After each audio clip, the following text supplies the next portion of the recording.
Durham Needs to Know, a civics and engagement show about Durham, Connecticut. I'm Karen Cheney, your host, and I was a former registrar in Durham. And joining us today as a guest is a Board of Education member, Bob Moore, and he's running for re-election in November. Thank you for joining us today. Thank you, Karen. I'm happy to be here.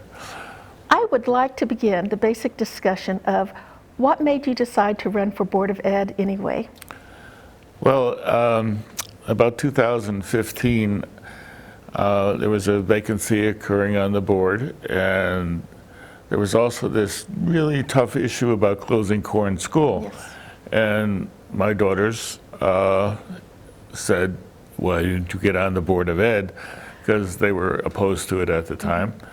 And then the chairman of the board at the time asked me to serve along with some others. And so I said, okay, I'll do it. And I got elected. My first board meeting was the day they voted to close Corn School. So it didn't work out from my daughter's point of view, but I've been on it ever since. And I was served as chairman for about 6 years. And, really, I just find that it's a really important job. It's an important role that I serve, and I think I could bring a lot to the board and have brought a lot to the board in terms of leadership and my understanding. That's what I was going to ask you, because I think I'm so glad you ran because you have such wonderful qualifications, and if you could talk about those. Well, I lived in Durham since 1970.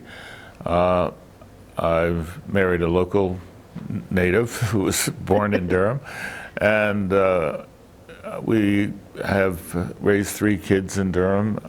2 of them still live here, and they have 6 grandchildren who are in the school system. 2 have just graduated. And then, but I was at Connecticut DEP. I'm a civil engineer, environmental background, and served with DEP for about 30 years. I was deputy commissioner of the agency when I left there.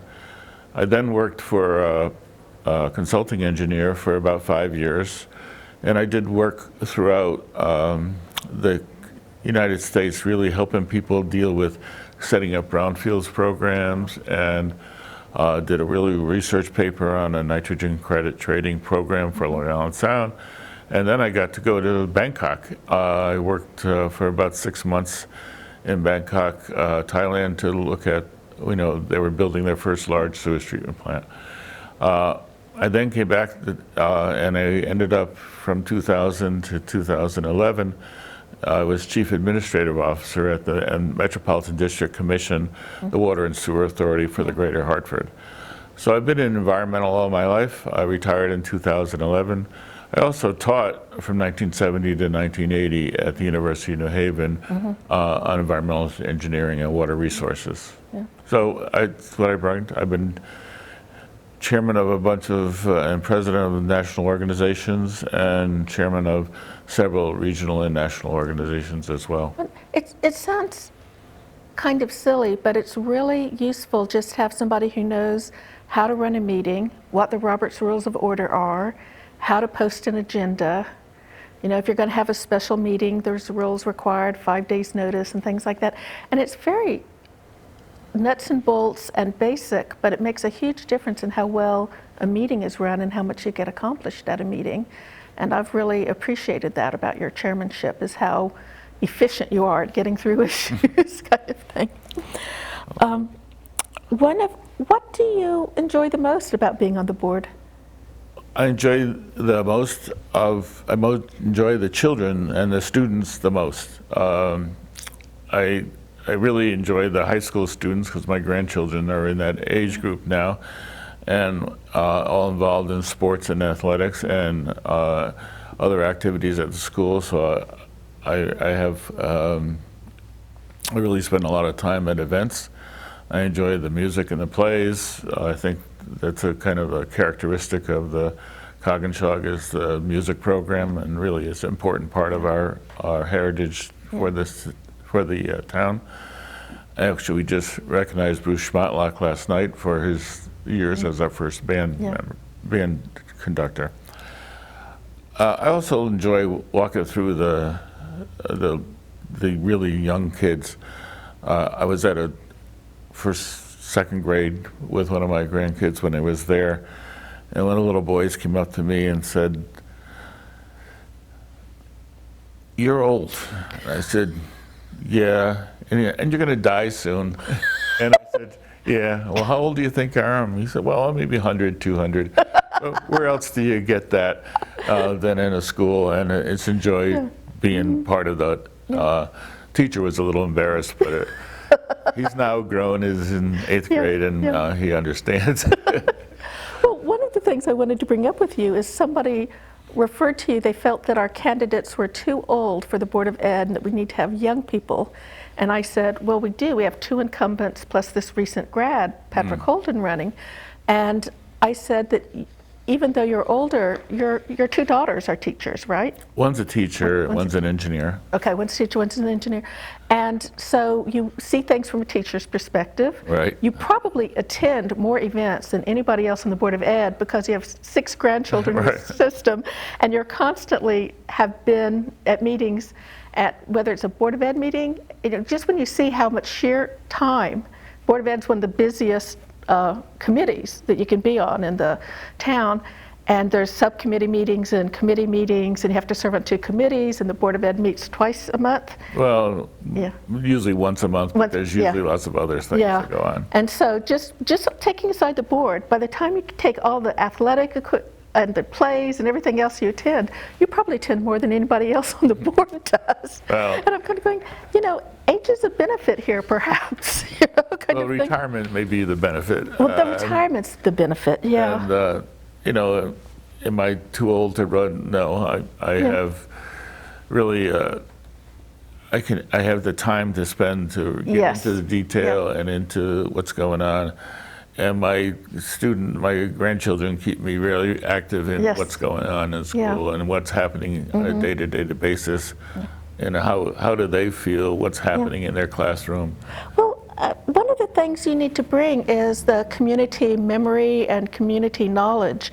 And that's very useful, just that you know the background of decisions that have been made, you're aware of things that have been going on in town or different decisions. And there's other benefits. There are candidates who run who have, one kid in kindergarten, and they don't understand how decisions made at this level. You're the Board of Ed for the whole district, and that includes the high school students and what happens after they go off to college. And you kind of need a broad range of perspective, in my opinion, because I've heard Board of Ed spend, the amount of time they spent arguing about the PTA trip to the zoo.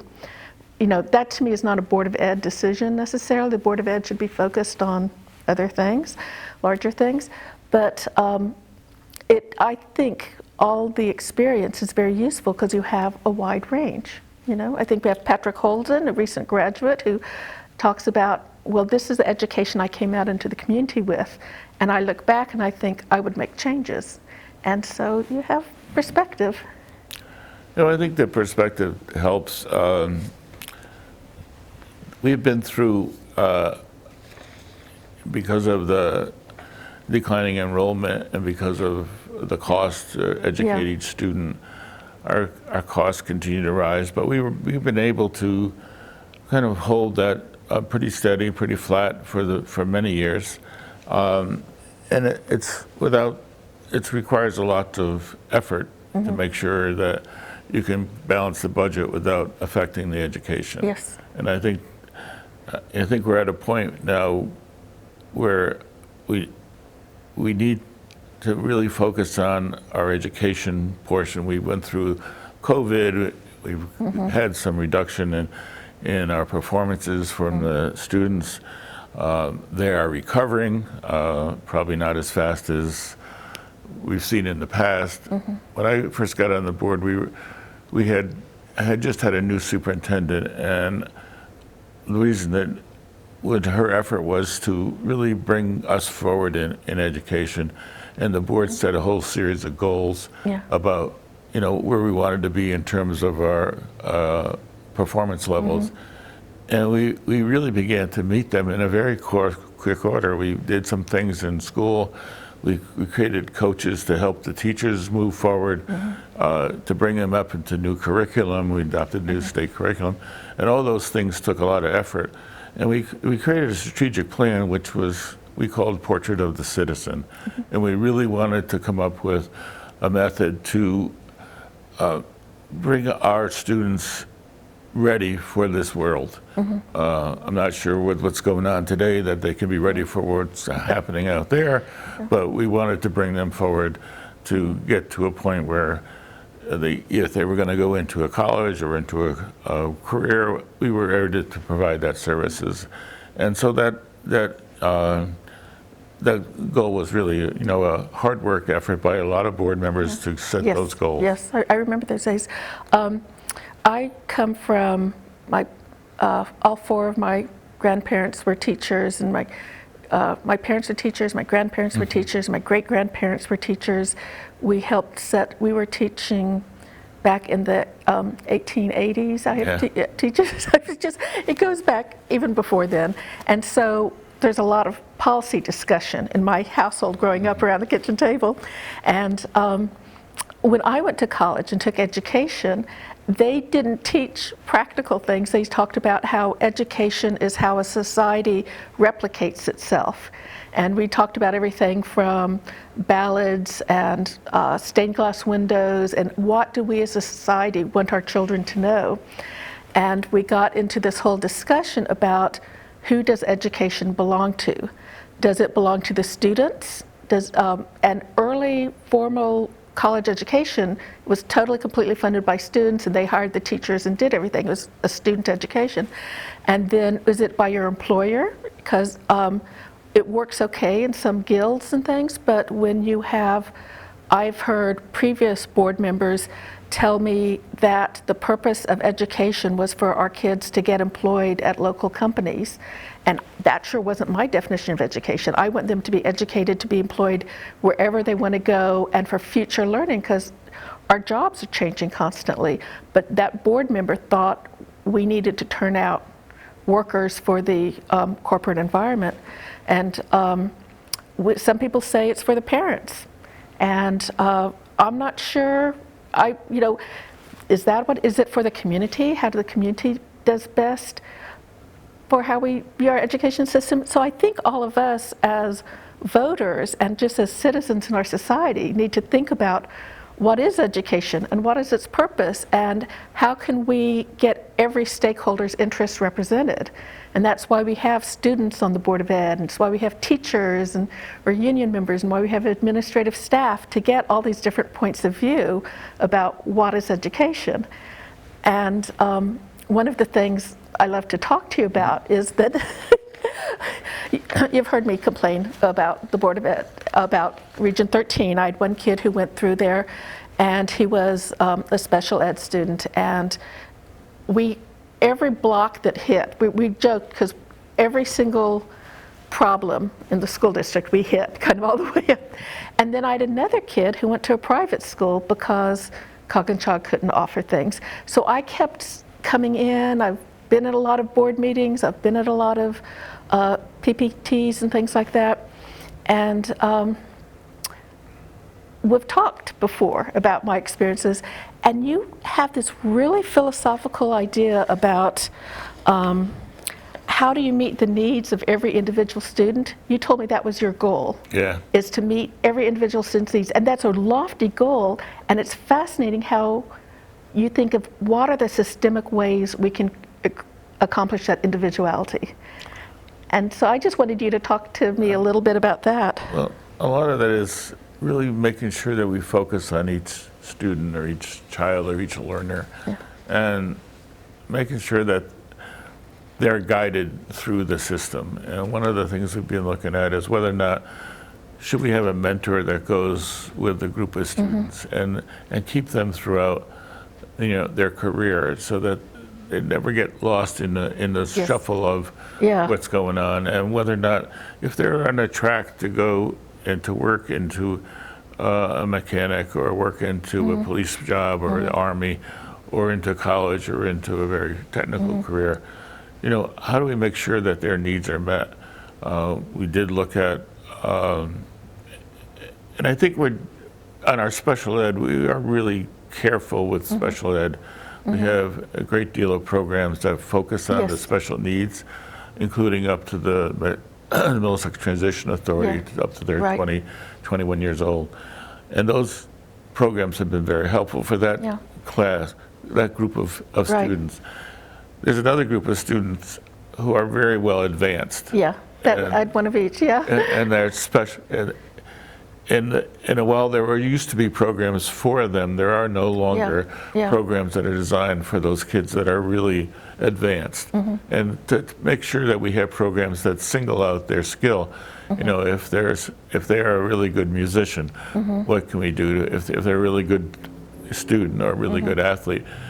They have all these programs, but we need to spend more time on them. Yes, yes. I don't think we spend anywhere near enough time on the needs of children who are talented and gifted Yeah, in different yeah. areas, and we It's- need to spend more time on Yeah, that. it's very complicated. I remember when my son was doing Gifted and Talented in Middletown, and their Gifted and Talented was a couple of hours on Friday afternoon. And that's not really sufficient Yeah. to meet the needs.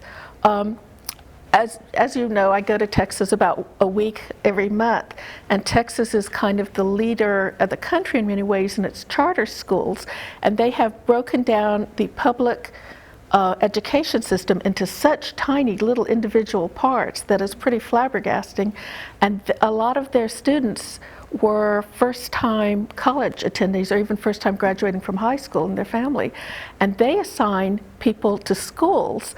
And for your high school to have a counselor in Austin for all your students that went to college in Austin to make sure you get through Austin, and that's done by the high school. Yeah. And they have one in Boston. They have counselors in different cities around the country that they pay for to make sure that their graduates get through after they graduate. Yeah. And I was flabbergasted Yeah, I at would this be idea. too. Wouldn't it be nice? It's like, wow. But that's like a real commitment to the community and the Yes. student that Durham just can't afford. I mean, it's nice daydreaming, but we can't really Yeah. afford it. Yeah. So, No, I think that's a little bit beyond Yeah. where we're at, but it would be good if they came back. Yes. I think that one of the things that's interesting about Durham and Middlefield, a lot of the graduates come back and stay Yes. in the community. Yes. Whether it's the school, the Durham Fair, Yeah. or their Yeah. parents. Two of my children came back Yeah. and stayed here after college, and one of the candidates running has come back and Yes. stayed here.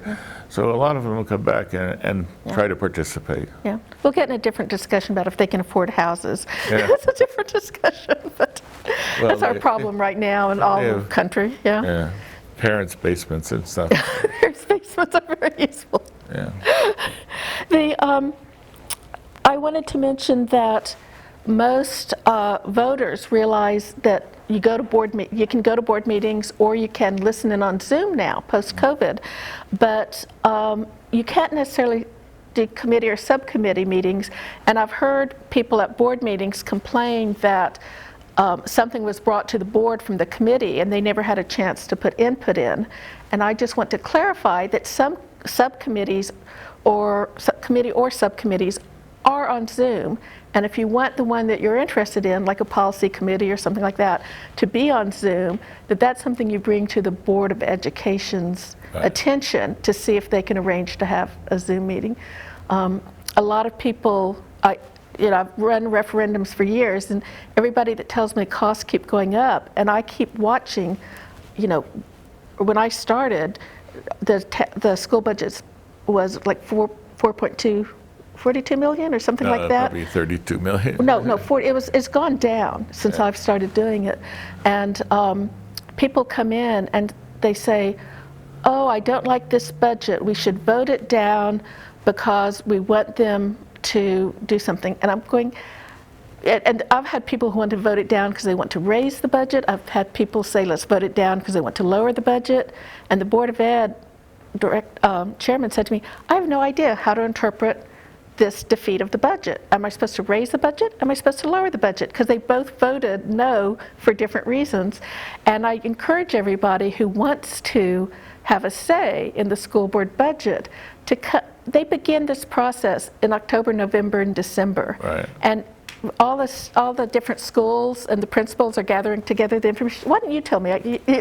Well, actually, the budget process begins next week with the Okay, staff. October, okay. And they have to prepare their requests like any budget. But the budget process is really, it's not just add-on. It's almost like the zero-based budget every year. They start off with what they need and what they can deliver. And then that goes to the board, usually has a retreat in which they talk about the board's priorities for the year. And then the superintendent will draft the budget and bring it out in early February for discussion. Now, there are probably 3 to 5 budget meetings, normally every 2 weeks, to go over portions of the budget. We kind of break it down to staff, capital, other needs.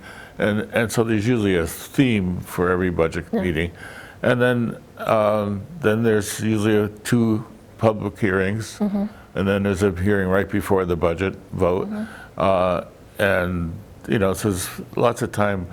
Normally at the public hearing, there's a dozen people, unless there's something really controversial referendum going on. But normally there's very little input, so it's pretty hard to get a sense from the general public. Yes, that's. I just want to tell the general public that if you want a say in how the budget's being developed, the time to go is during these 5 Board of Ed meetings, or else the 2 public sector meetings, because those are the meetings where the board still has a chance to go back and revise the budget. Once it's voted to go to referendum, they can't change it. Right. The time to have your word and your say is really March and April. And that's just what you need to be aware of and keep an eye on, the Board of Ed calendar and keep. I wanted to mention with referendum, because again, I run referenda, and every year, I used to, and every year, you have to plan your budget for the next year. And are we going to have 1 referenda? And 5 is the most I've had. And I know of other towns that have had 11, and the record one, I think, was 17 or 19. Yeah. They were voting for the budget of the last year in the previous year, because they were still trying to resolve the budget from last year. And you never know, how much do I budget for? And the joke is 1 referendum equals 1 snow, like 1 weekend snowfall. So if Public Works has a busy year, we want to have no referendums to counteract that in our budgets, kind of thing. Well, the other thing is that if the vote is budget down, the current budget goes forward for the next year. Yes. So it's very hard to cut the budget by not voting for it. They have to make decisions that reduce the expenditures some way or another, but not just by not voting for it. Mostly, I guess I want our viewers to have a better insight into one of our candidates for Board of Ed, have some knowledge about how the Board of Ed works, and have some knowledge about how to have input into the Board of Ed. And I kind of think we've done it. Do you have any suggestions for them before we close? Well, the input is fairly formal at a meeting. Right. You have only can talk about stuff that's on the agenda at the beginning. At the end, we have another time period, and usually there's a limit to that amount of time. Letters and emails are probably good. They get distributed to all the board members, so we all see what all the emails are, and then the chairman is responsible for responding to the position of the board for every email. Right. So you don't get response. It's very hard to get response, on an issue other than what the chairman sends you, because that's the only one that speaks for the board. Right. So if you want to ask me what it is, in public at in a meeting, it'll be the board. If you ask me walking down the street, I can tell you what I think, but that's not the position of the board. Right. And some people get angry with the board because they want the members to talk about something, and it might be closed for discussion, it might be a public session, you might not be allowed to talk about it, and it's a complicated area that a lot of people think they should have access to you. I joke about not running for the Board of Ed because every time you go to Durham Pharmacy, you step out of your car and somebody's talking to you about the Board of Ed. And having done this myself to numerous chairmen of the board, That's okay. I've tried to cut back, so I'm not as bad as I used to be. But it really is a very time-consuming, you have to really love what you're doing to do this. Well, I think every effort that I've made there is worth it. To watch the hand out a diploma, to see the kids graduate, makes every minute that you spent there worthwhile. I was really pleased last year the valedictorian was going into environmental engineering at the University of Connecticut, and she and I really clicked because that was I also had my granddaughter graduated and go to UConn, and my other grandson the year before went to Central. So it's really fun to watch them and give them their diploma. Oh, that would be very fun. Yes. Yes. So I just want to urge everybody to come out. It's in November 7th this year, and it's a two-sided ballot, and the Board of Education is on the back side of the ballot. So be sure and turn it over, and I strongly urge you to vote for candidate Bob Moore. I can tell you I've known him for years and have listened in on many of his meetings, and I think he does a very excellent job representing a lot of different points of view and representing our town in general. So thank you very much, and we'll see you at the polls. Thank you. Thank you, Karen.